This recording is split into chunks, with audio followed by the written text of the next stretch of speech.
Through Athens, deeply stirred by new domestic problems, marched British soldiers. Internal friction over governmental structures divides the Greek nation in the midst of a global war. Archbishop Damaskinos and a British friend confer.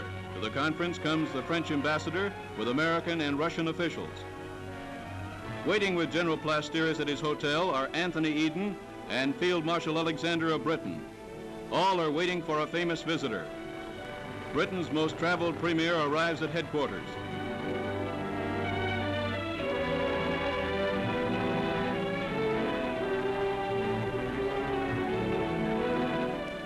Archbishop Damaskinos and Churchill discuss a regency for Greece. Outside the hotel, alert soldiers search the sewers and find sacks of explosives. A soldier on patrol discovered wires leading to the bags of explosives 10 feet below. Plenty of ammunition is hauled from under the ground.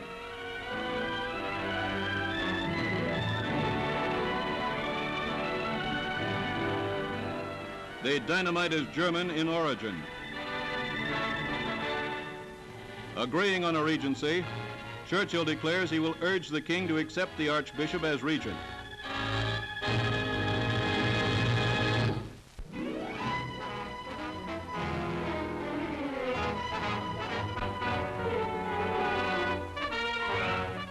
While Allied air power was temporarily grounded and observation planes sat silently shrouded in the overhanging mist of the European winter, fast-moving Allied rolling stock and foot-slogging infantry pushed doggedly over waterlogged marshlands.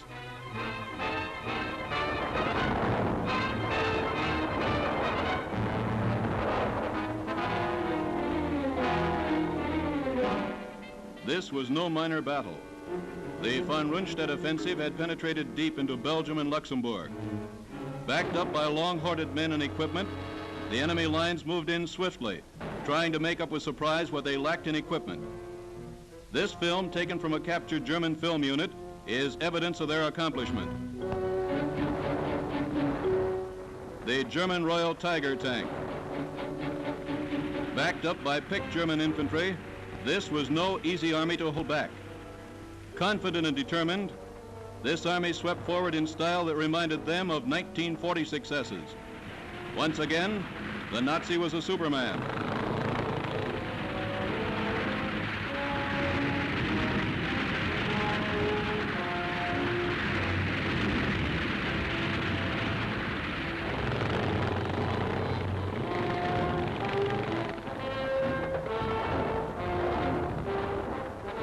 As filmed by the German cameraman, it would have looked so easy to the German folks back home.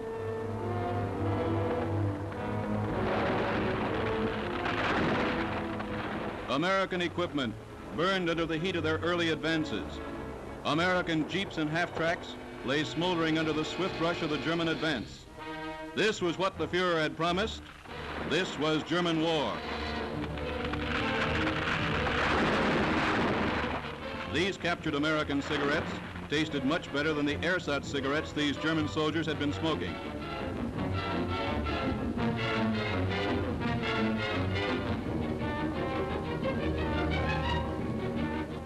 Reminiscent of the early war in France, these people fled before the German onslaught, crowding the roads to seek safety with the Americans. The refugees were quickly dealt with by Allied authorities.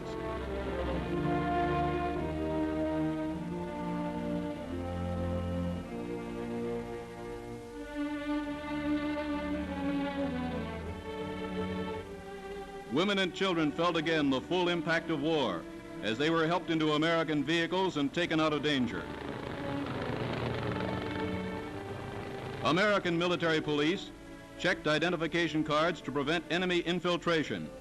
Even American soldiers were checked. The enemy did not stop the flow of supplies to the front. The Germans were still coming and defenses were set. Trees were prepared for a temporary roadblock if necessary.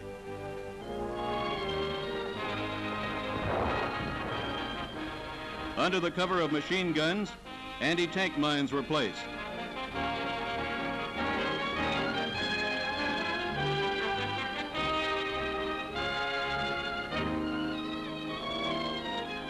American tanks move up for battle.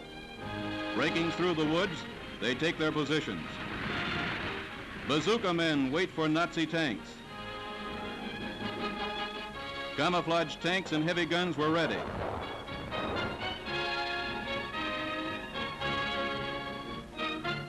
Troops are poured in from the north and south to surround the enemy. More troops and more equipment continue forward in a steady stream. With enough equipment in reserve, American forces kept the icy roads filled with the rattle of their armor.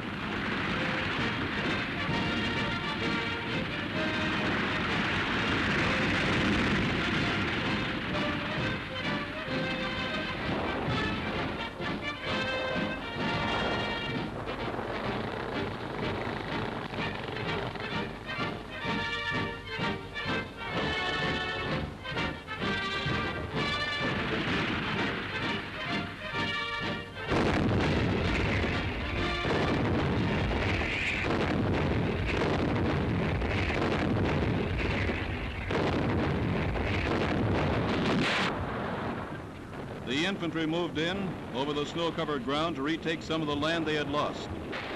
Slowly, the tide of the great German offensive was beginning to turn.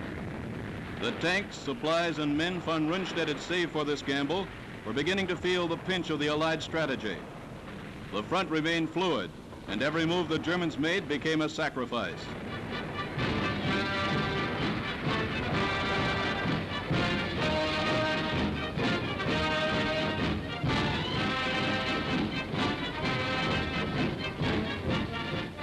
After the initial surprise and quick gains, the enemy was feeling the weight of American artillery and heavy tanks.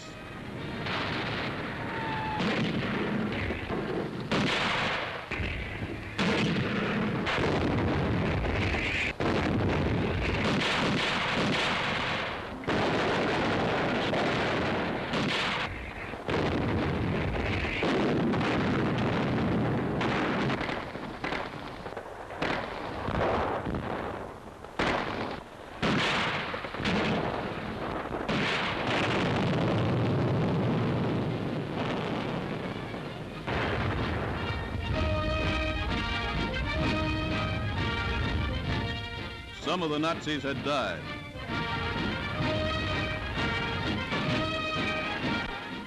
Others took the easy way and surrendered.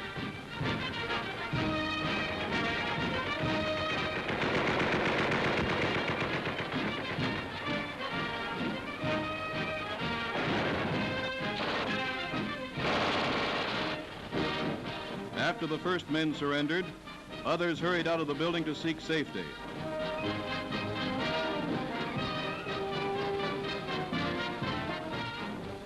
American aid men cared for the wounded.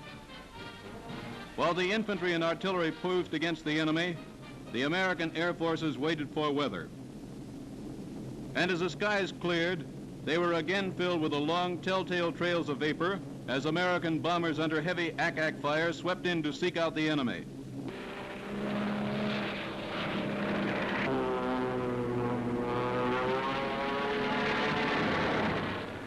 American 8th Air Force fighter bombers swooped down to hit the Nazis.